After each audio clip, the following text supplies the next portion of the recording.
اعوذ باللہ من الشیطان الرجیم بسم اللہ الرحمن الرحیم ولا تقولن لشیء، یہ بہت اہم واقعہ آ رہا ہے یہاں۔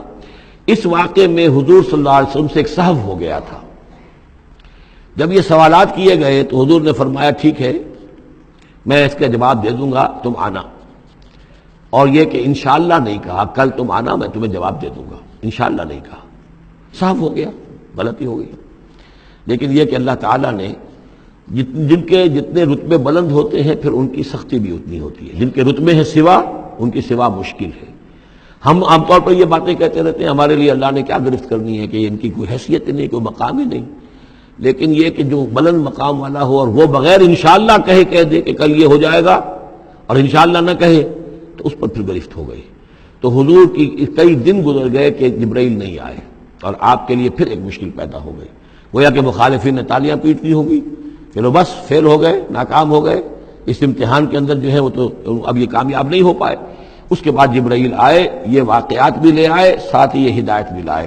وَلَا تَقُولَنَّ لِشَيْءٍ إِنِّي فَاعِلٌ ذَلِكَ غَدًا، دیکھیے کبھی نہ یہ کہیے گا کہ یہ کام میں کل ضرور کر دوں گا، إِلَّا أَن يَشَاءَ اللَّهُ، مگر اس استثناء کے ساتھ اگر اللہ نے چاہا۔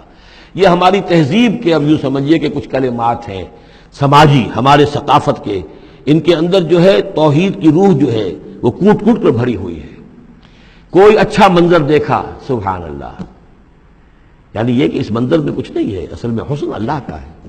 پھول دیکھا، سبحان اللہ، پھول کی تعریف نہیں کر رہے ہیں، اب بنانے والے کی تعریف ہے جس نے اتنا عمدہ پھول بنایا ہے۔ کوئی آپ کو کوئی تکلیف رفع ہوئی، کوئی ضرورت پوری ہوئی، الحمدللہ، بھوک لگی ہوئی تو کھانا کھایا، الحمدللہ، تعریف اللہ کے لیے۔ کوئی چیز آپ اپنے گھر میں داخل ہوئے، منظر اچھا لگا، بچے کھیل رہے ہیں، بڑا اچھا ماحول ہے، کہیے ماشاءاللہ ماشاءاللہ، جو اللہ کو پسند ہے۔ یہ جو کچھ ہے وہ اللہ کی مشیت سے ہے، یہ کوئی میری صلاحیت سے، میری قوت سے تو نہیں ہے۔ اسی طرح سے کوئی کام کرنا، انشاءاللہ میں یہ کام کرنا تو چاہتا ہوں، ارادہ تو ہے، لیکن ظاہر بات ہے کہ اللہ تعالیٰ کی مشیت کے بغیر، اللہ کی مرضی اور اذن کے بغیر تو نہیں ہو سکتا۔ تو یہ بھی گویا کہ، اور یہ سارے کلمات اس صورت میں آپ کو مل جائیں گے، ماشاءاللہ، انشاءاللہ، اور اس سے پہلے ہم الحمدللہ سے شروع کر چکے ہیں۔ الحمدللہ الذی انزل علی عبدہ الکتاب ولم یجعل لہ عوجا ولا تقولن لشیء انی فاعل ذلک غدا الا ان یشاء اللہ واذکر ربک اذا نسیت، اور اپنے رب کو یاد کر لیا کیجئے جب آپ بھول جائیں، یعنی یہ کہ اگر کسی وقت بھول جائیں تو پھر جب یاد آ جائے، وَاذْكُرْ رَبَّكَ، تو پھر اللہ تعالیٰ کی طرف دھیان لگائیے۔ وَقُلْ عَسَىٰ أَن يَهْدِيَنِ رَبِّي لِأَقْرَبَ مِنْ هَٰذَا رَشَدًا، اور کہیے کہ ہو سکتا ہے کہ میرا رب اس معاملے میں اس سے بہتر راہ کی طرف میری رہنمائی کر دے، یعنی میں یہ کیوں کہوں کہ یہ کام میں کروں گا، ہو سکتا ہے اللہ تعالیٰ جو ہے اس سے بہتر کوئی صورتحال پیدا کر دے۔ لہذا اس معاملے کے اندر بھی کوئی زیادہ جازم ہو جانا نہیں چاہیے، بلکہ معاملات کو تفویض الامر الی اللہ، سپردم بتو مایا خیشرا تو دانی حساب کم و بیشرا، تو اس طریقے سے انسان جو ہے اللہ تعالیٰ کے حوالے کیے رکھے۔ وَلَبِثُوا فِي كَهْفِهِمْ 300 سِنِينَ وَازْدَادُوا تِسْعًا، اور وہ رہے اپنی اس غار میں 300 برس اور اس کے اوپر 9 سال۔ اس کی تعبیر کیا ہے؟ شمسی حساب سے 300 برس، اور یہ 300 برس جو شمسی ہوتے ہیں جو سولر کیلنڈر کے، وہ قمری حساب سے 309 بن جاتے ہیں۔ اس حوالے سے یہ دونوں عدد بالکل صحیح ہے۔ قُلِ اللَّهُ أَعْلَمُ بِمَا لَبِثُوا، کہیے یہ بھی اللہ بہتر جانتا ہے کتنے عرصے رہے، اس میں بھی بحث میں پڑھنے کی ضرورت نہیں۔ لَهُ غَيْبُ السَّمَاوَاتِ وَالْأَرْضِ، اللہ تعالیٰ ہی کے اختیار میں ہے اور اللہ ہی کے علم میں ہے غیب کل کا کل آسمانوں اور زمین کا۔ اب صر بہی واس میں، کیا ہی عجیب اور اچھا ہے وہ دیکھنے والا، اور کیا ہی اچھا ہے وہ سننے والا، اس کی سماعت، اس کی بصارت کا تم کیا اندازہ کرو گے۔ ما لہم من دونہ من ولی، ان کا کوئی ساتھی اور پشت بنا اور مددگار اور حمایتی نہیں ہے اس کے سوا۔ ولا یشرک فی حکمہ احدا، اور وہ اپنے حکم اور اختیار اور اپنی حاکمیت کے حق میں کسی کو شریک کرنے کو تیار نہیں ہے۔ یہ جو توحید حاکمیت جو ہے، اس کے بارے میں نوٹ کر لیجئے، سورہ یوسف میں ہم نے پڑھا ان الحکم الا للہ امر اللہ تعبدوا الا ایاہ ذلک الدین القیم۔ سورہ بنی اسرائیل کی آخری آیت میں آیا وَلَمْ يَكُنْ لَهُ شَرِيكٌ فِي الْمُلْكِ، بادشاہت میں اس کا کوئی شریک نہیں۔ یہاں فرمایا وَلَا يُشْرِكُ فِي حُكْمِهِ أَحَدًا، وہ اپنے حکم اور حاکمیت کے اختیار میں کسی کو شریک کرنے کے لیے تیار نہیں۔ وَاتْلُ مَا أُوحِيَ إِلَيْكَ مِن كِتَابِ رَبِّكَ، اور اے نبی تلاوت کیجئے جو آپ کی طرف وحی کی گئی ہے آپ کے رب کی کتاب میں سے.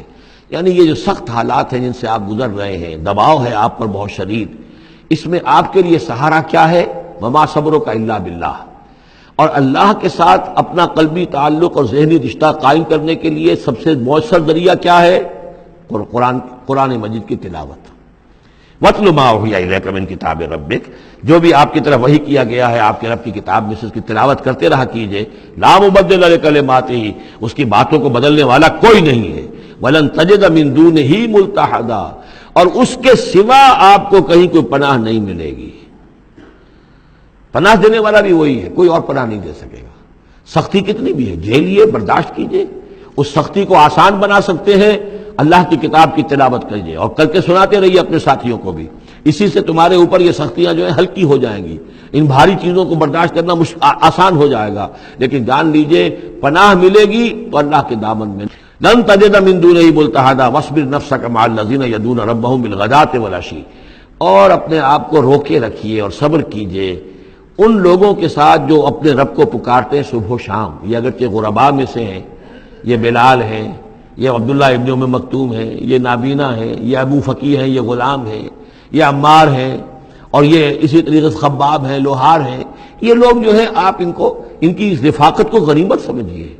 وَاصْبِرْ نَفْسَكَ مَعَ الَّذِينَ يَدْعُونَ رَبَّهُم بِالْغَدَاةِ وَالْعَشِيِّ يُرِيدُونَ وَجْهَهُ، وہ اللہ کی رضا کے طالب ہیں، طلبگار ہیں، اللہ سے محبت کرنے والے ہیں. وَلَا تَعْدُ عَيْنَاكَ عَنْهُمْ، اور دیکھیے آپ کی نگاہیں ان سے ہٹ کر ادھر نہ جائیں جن کے پاس دولت ہے. انہم ترید زینت الحیات الدنیا، کہیں آپ کی نگاہ ادھر نہ جائے جہاں زیبائش ہے، آرائش ہے، دنیا کی چمک دمک ہے، دولت ہے. آپ ولید بن مغیرہ کی طرف تو متوجہ ہوں اور عبداللہ ابن ام مکتوم کی جانب نہ ہو. معاذ اللہ، ایسا نہ کیجیے. یہ بالکل وہی بات ہے جو ہم سورہ حجر میں بھی پڑھ چکے ہیں. وَلَا تَمُدَّنَّ عَيْنَيْكَ إِلَىٰ مَا مَتَّعْنَا بِهِ أَزْوَاجًا مِّنْهُمْ زَهْرَةَ الْحَيَاةِ الدُّنْيَا. یہ جو بھی ہم نے ان کو دے رکھا ہے دنیا کا ساز و سامان، چمک دمک، اس کی طرف آپ کی نگاہیں نہ اٹھے. وَلَا تَعْدُ عَيْنَاكَ عَنْهُمْ، آپ کی نگاہیں ان سے ہٹ کر، انہیں نظر انداز کر کے ان لوگوں کی طرف نہ متوجہ ہو جائیں. ترید زینت الحیات الدنیا، تو کیا آپ بھی دنیا کی، کہ لوگوں کو یہ گمان ہونے لگے، شک ہو جائے کہ آپ کی نگاہ میں بھی دنیا کی زینت کا جو ہے بہت اس کی اہمیت ہے. وَلَا تُطِعْ مَنْ أَغْفَلْنَا قَلْبَهُ عَنْ ذِكْرِنَا، اور مت بات مانیے اس کی جس کے دل کو ہم نے اپنی یاد سے غافل کر دیا ہے. وَاتَّبَعَ هَوَاهُ، اور جو اپنی خواہش نفس کی پیروی کر رہا ہے. وَكَانَ أَمْرُهُ فُرُطًا، اور اس کا کام جو ہے وہ اعتدال سے بہت ادھر ادھر ہو گیا ہے. صدق اللہ العظیم.